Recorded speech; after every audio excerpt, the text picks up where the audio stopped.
Tu as déjà vu une femme enceinte mais souffre de pauvreté. Tu vois comment la grossesse souffre.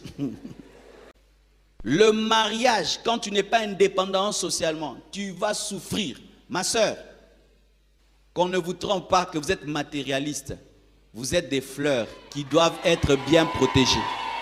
Donne-moi la main, hein, je vais vous parler.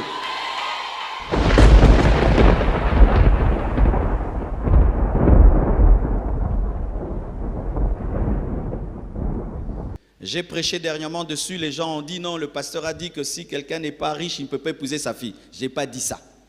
Mais pour épouser ma fille, quand même, tu dois avoir les moyens. Pas ta fille, hein.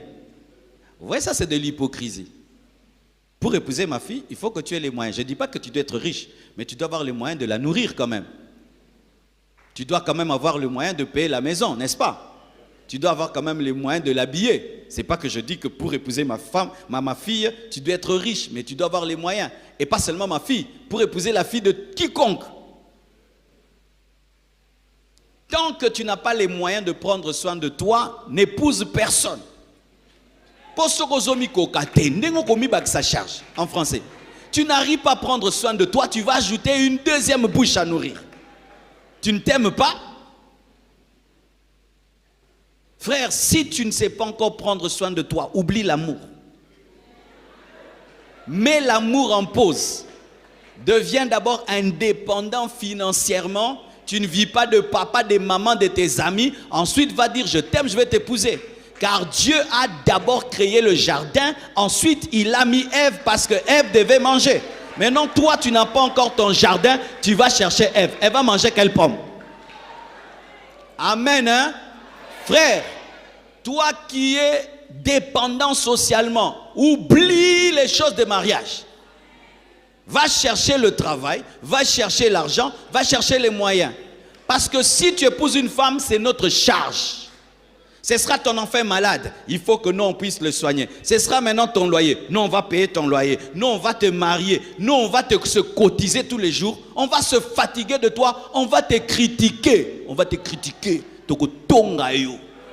Lundi, tel prend soin de toi. Mardi, un autre. Mercredi, un autre. À la fin du culte, tu es dehors là, en train de demander à gauche et à droite. Tu es devenu le mendiant de l'église. Ce n'est pas un honneur pour ta femme. Ma soeur, tu as un mari mendiant, parle-lui. Dis-lui, arrête de mendier.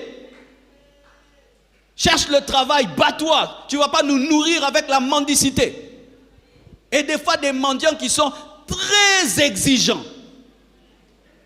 Il ne peut pas prendre $100. Lui, c'est $500.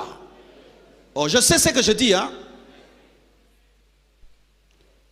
Le mariage, quand tu n'es pas indépendant socialement, tu vas souffrir.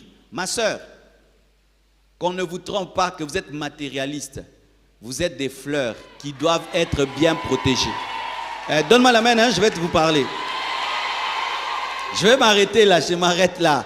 D'ailleurs, je m'arrête seulement à la compatibilité sociale. Je vais parler le reste après. Ma soeur, quand maintenant un frère vient t'épouser, il te dit, ma soeur, il faut être spirituel. Quand tu dis, tu fais quoi dans la vie? Ah, matérialiste. Vous voyez les prédications du pasteur, ça vous a abîmé. Vous faites ça aux sœurs, vous les culpabilisez. Hein. Nous les hommes, je peux avoir ce polo-ci et un jean et ces chaussures-là. Je peux les porter un mois. La nuit, je lave ça. Je sèche, je porte ces chaussures. Ça ne va pas déranger, tant que c'est propre, ça passe. Toi, fais ça, ma sœur. Tu auras un nom. La sœur a la blouse rose. Moi, je peux me nourrir du pain sucré, pain sucré, pain sucré. La vie continue. Toi, fais ça, ma sœur. Tu auras des boutons. Ta peau là va s'abîmer. Moi, je peux dormir par terre là, à la résistance. Toi, ma sœur, dors par terre. Tu vas voir comment tu vas t'abîmer. Pire encore, tu as une grossesse. Et tu es mal nourri. Aussi, moi, tu as déjà vu une femme enceinte mais souffre de pauvreté. Tu vois comment la grossesse souffre. Ah oui, maintenant il t'engrosse. Déjà quand tu n'étais pas enceinte, il ne savait pas te nourrir. Maintenant tu es enceinte. Maintenant il faut que tu ailles à l'hôpital. Il t'amène à l'hôpital pour que tu accouches. Il sait qu'il ne sait pas payer, comment tu sortiras. C'est-à-dire que tu as le stress d'accoucher et de la facture. Combien de femmes ont été retenues avec leur bébé dans les hôpitaux? Vous ne connaissez pas ça? Pourquoi? Des irresponsables qui savent donner des grossesses, mais qui ne savent pas chercher l'argent. Parce que même si tu es pauvre, tu vas l'engrosser. Hein? Et maintenant, ma soeur, c'est toi qui vas porter ce bébé. Et maintenant, si ta grossesse est une grossesse à risque, une grossesse qui va demander une césarienne, qui va demander un médecin qui est chevronné, tu vas mourir. Et lui, il va épouser une autre femme. Il t'a mis en danger par sa pauvreté, par son impatience. Ce n'était pas le moment. Il a forcé. Frère, si tu brûles, mets les glaçons. Oh, je brûle. Si tu brûles, il n'y a pas les moyens, frère, glaçons.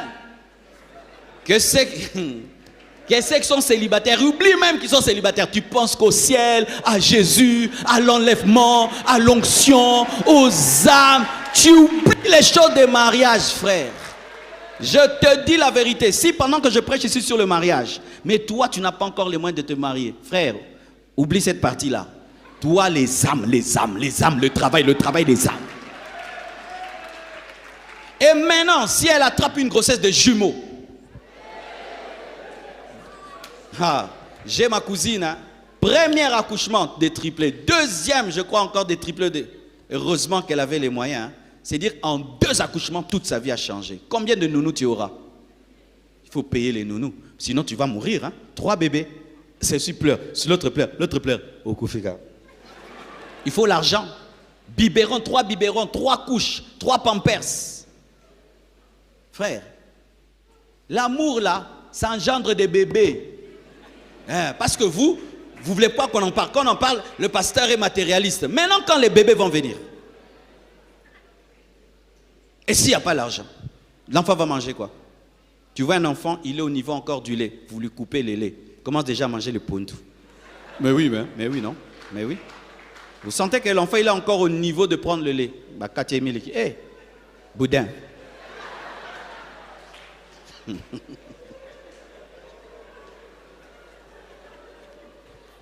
Vaut mieux souffrir seul que souffrir avec une femme et des enfants.